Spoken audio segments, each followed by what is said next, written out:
Application avec démembrement de propriété. Alors, c'est un grand domaine d'application de la société, c'est que la société civile va consolider le démembrement de propriété, ça veut dire qu'elle va en éradiquer les principaux inconvénients.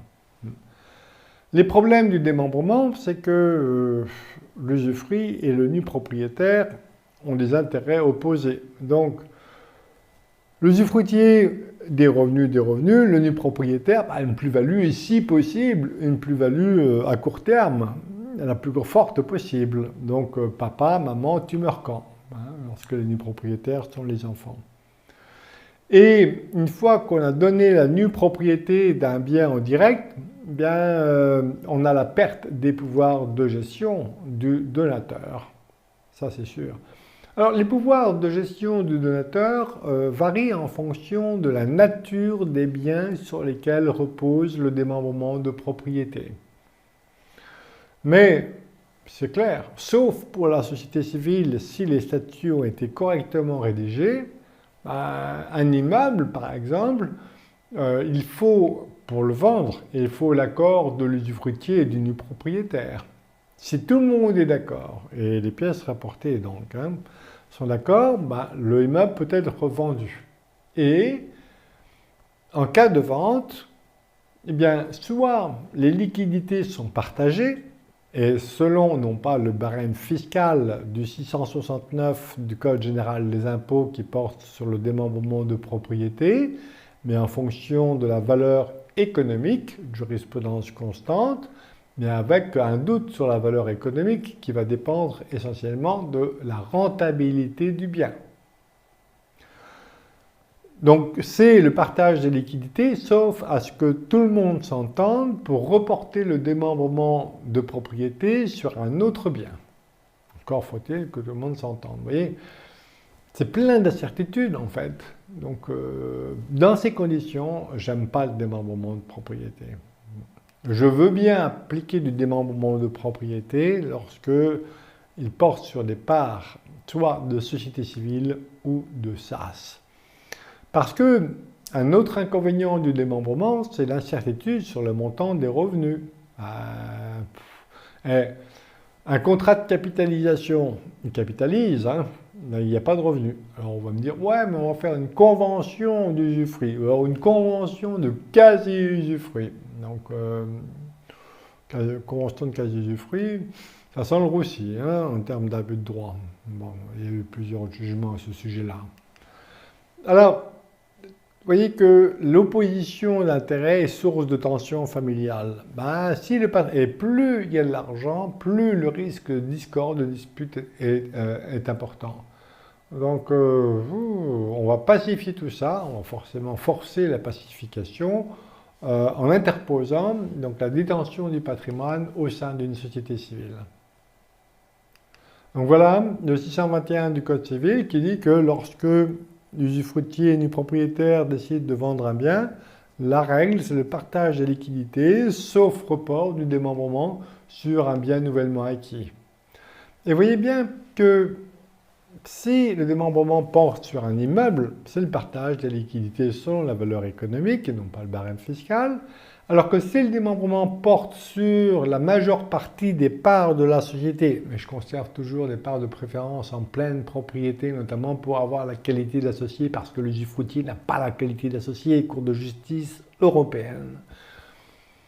Donc, dès lors que les pouvoirs reposent sur les parts de préférence, qui peuvent représenter 1% du capital de la société, certes, les pouvoirs de l'usufruitier des parts sont peut-être limités, mais la société détient directement les actifs. Donc, si la société décide, donc le gérant de la société décide de vendre l'immeuble, les liquidités sont dans la société. Donc, il n'y a pas l'accord des nus propriétaires des parts à recueillir sur le réinvestissement des liquidités. Et ça permet d'éviter la sortie des liquidités. On peut gérer, on peut développer un patrimoine.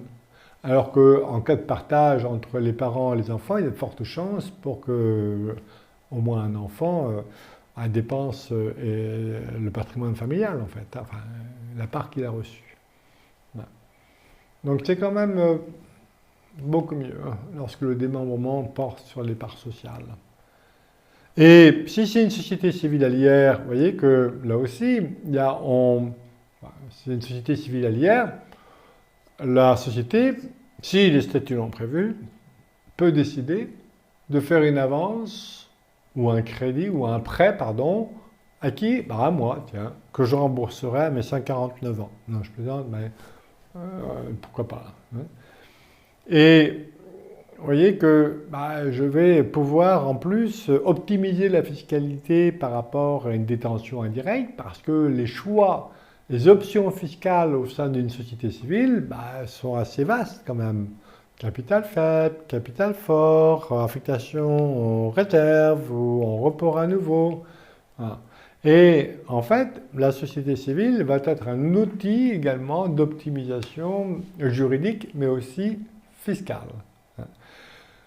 Pouvoir de gestion, directement, lorsque le démembrement s'exerce sur des actifs immobiliers ou financiers, l'usufruitier il pleure en fait. Hein.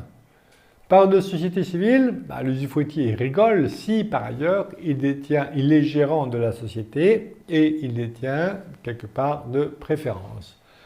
Lorsque le démembrement s'exerce sur l'immeuble directement, les droits économiques, les revenus, ouais, mais si il y a des gros travaux à réaliser sur l'immeuble, normalement, les gros travaux sont du domaine d'être couverts par le nu propriétaire, mais une jurisprudence constante affirme que l'usufruitier ne peut jamais contraindre le nu propriétaire à réaliser les gros travaux au sens du 606 du Code civil. Donc je pleure. Pour une société civile, je rigole. Pourquoi ? Parce que l'usufruitier peut rigoler dès lors qu'il est aussi gérant et détenteur de parts de préférence, parce qu'on a même une jurisprudence Tabourdeau qui dit la société civile, justement, a permis de contrer l'éventuel refus du nu propriétaire à réaliser des gros travaux sans du 606 du Code civil. Donc je peux très bien les mettre dans les statuts.